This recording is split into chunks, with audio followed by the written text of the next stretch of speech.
विद्यापति जी आदिकालीन कवियों में से प्रमुख हैं। इनके जीवन परिचय की यदि बात करें तो ये संस्कृत साहित्य के प्रकांड विद्वान कवि सम्राट जयदेव के निधन के लगभग 200 वर्ष के बाद मैथिल कोकिल कवि सम्राट विद्यापति ठाकुर के जन्मकाल से संबंधित निश्चितता का आज भी अभाव है।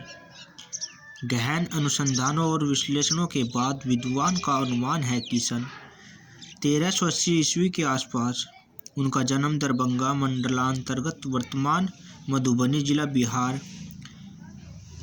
बिस्पी ग्राम में ओइनवार ब्राह्मण कुल में हुआ था।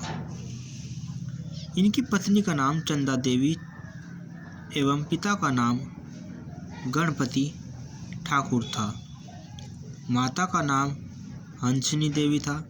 विद्यापति के पिता शैव थे और शिवोपासना के बाद उन्होंने इन्हें पुत्र रत्न के रूप में पाया। इस प्रकार विद्यापति भी शैव हुए। इनके पिता भी संस्कृत के महान पंडित थे। कविवर विद्यापति ने पंडित हरि मिश्र से विद्या अध्ययन किया था। विद्यापति मुख्य शैव शाक्त वैष्णव थे। इसका निर्णय स्पष्ट रूप में नहीं किया जा सकता, पर इनकी रचनाओं में नटवर लीलाधारी भगवान श्री कृष्ण की लीला का सरल वर्णन मिलता है। तिरहुत के राजा शिव सिंह कीर्ति सिंह के दरबारी कवि थे। विद्यापति राजा शिव सिंह को साक्षात नारायण और रानी लक्ष्मी देवी को लक्ष्मी मानते थे। राजा शिव सिंह ने विद्यापति को बिस्पी गांव दान में दिया था। इन्हीं राजा शिव सिंह ने विद्यापति को अभिनव जयदेव की उपाधि से विभूषित किया था। अपने आश्रयदाता राजा शिव सिंह का नाम उनके बहुत से पदों में मिलता है। अपनी रचनाओं के लिए उन्होंने मैथिली के अलावा संस्कृत अवहट्ट का भी प्रयोग किया है, पर लोकमानस में उनकी प्रसिद्धि का मुख्य आधार मैथिली में लिखे उनके गीत ही है।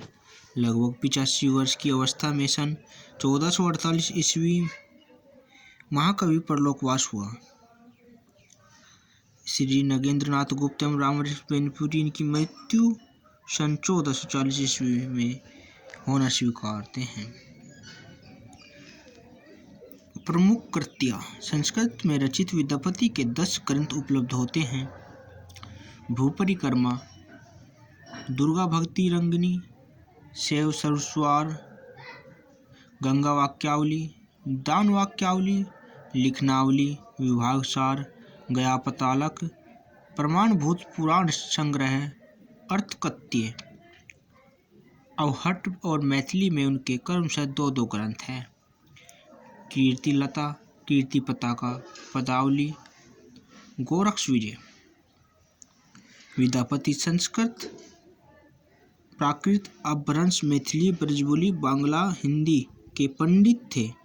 उनके कीर्तिलता और कीर्ति पताका ग्रंथों से उनकी अपभ्रंश भाषा के प्रौढ़ ज्ञान का परिचय मिलता है। विद्यापति की रचनाओं को 3 श्रेणियों में बांटा जा सकता है।